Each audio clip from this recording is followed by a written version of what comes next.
Strategi kerjasama. Dalam menghadapi tirani Jepang selama 3,5 tahun, bangsa Indonesia menerapkan berbagai strategi.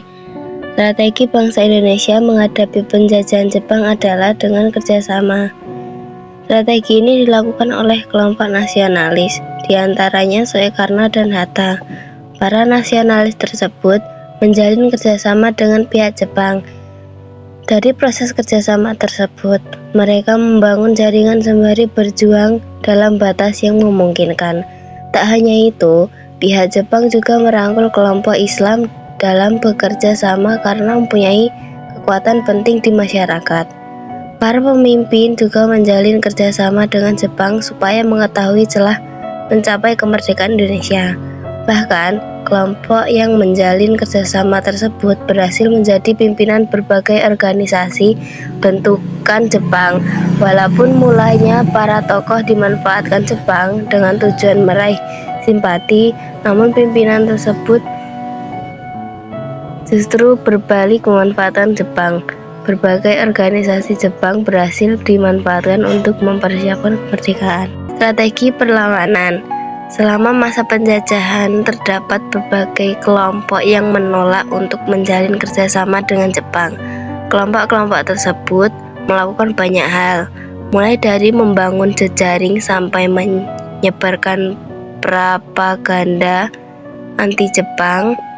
Tidak hanya dilakukan secara diam-diam, ada pula kelompok yang melakukan perlawanan secara terus terang terhadap Jepang.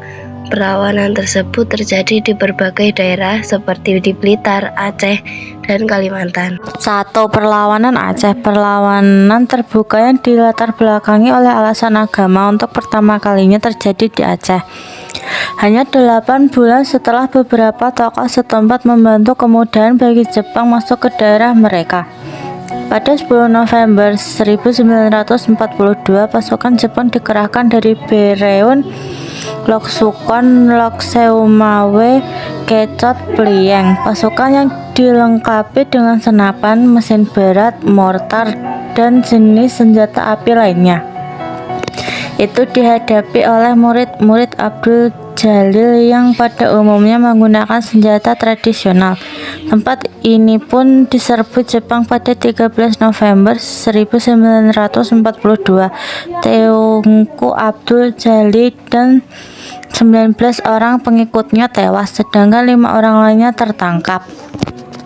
2. Perlawanan Peta di Blitar. Pada 14 Februari 1945, kota Blitar dikejutkan dengan kejadian yang menghebohkan. Sepasukan prajurit Peta pembela tanah air, pimpinan Sodanco Supriyadi, Sodanco Muradi, dan Sodanco Sunanto melakukan perlawanan terhadap militer Jepang. 3. Perlawanan di Kalimantan Barat. Perlakuan kasar serdadu Jepang terhadap penduduk, seperti menjatuhkan hukuman jemur sampai pingsan terhadap orang-orang yang hanya melakukan kesalahan kecil, merupakan sebab terjadinya perlawanan di Kalimantan Barat.